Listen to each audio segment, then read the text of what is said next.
Welcome to Section 5. We will be building a personal finance analyzer using API and annotation. In this video, we'll focus on generics and collections. Imagine you have kept a ledger of your spendings for the year. And how are you going to analyze it? There's probably some tools, but let's try and write our own and see if we can make some sense out of our own spending. But the file will be in a CSV format, comma separated values, so that we can process them.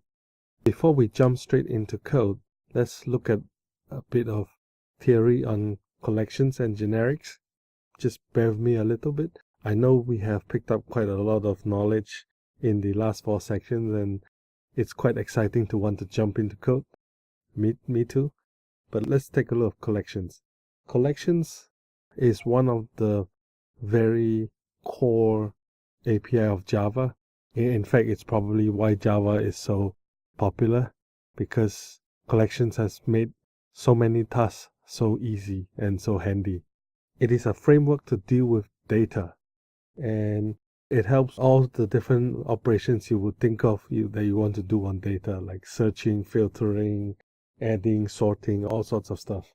The main few types of collections are: you have your list, where the ordering is important. You have a queue, where you basically just add from the head and just deal with the data from the two ends, whether it's the head or the tail. Less common. The other very common one is a set, where the uniqueness of the element is preserved. And then you have also a map, where you have key and value pairs. It's not a collection, but it's definitely part of the collection framework.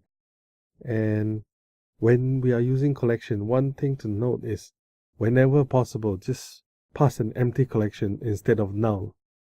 It helps prevent a lot of null pointer exception. Generics.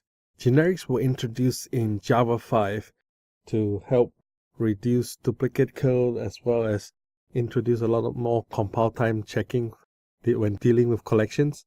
Not just collections, but the collections part really helped a lot.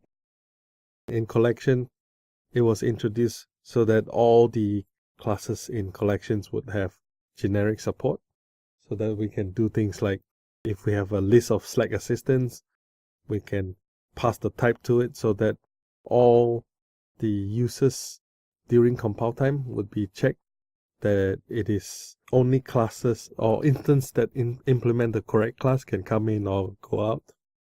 Also, with generics, we can do things like, for example, if we have a method where we turn array objects into a collection list, with generics we can do it all with the types in check.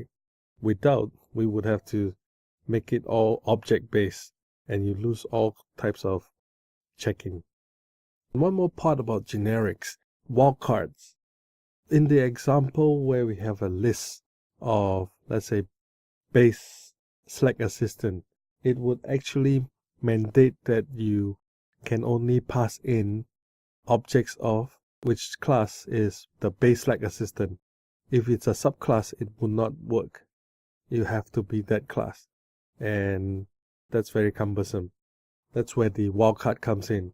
With the wildcard, you can then pass in any object which is an instance of the class or subclass. And another thing is type erasure. All these checks happen only during compile time. Once it's compiled, it's all with the actual type that it has been inferred, and the type checking goes away. So something to keep in mind, especially one day when you do things with reflection and runtime reflection. Okay, back to coding. First thing, let's read in the file, the CSV file, and then we can read all the lines as well. What are we going to do? Let's try and sort out the data so that we can have spendings per type of things we do. So there's also a spending DTO. Oh, that's the spending data transfer object I've created in a separate class. Take a look. It has the date, the description, and the amount. I'm sorry.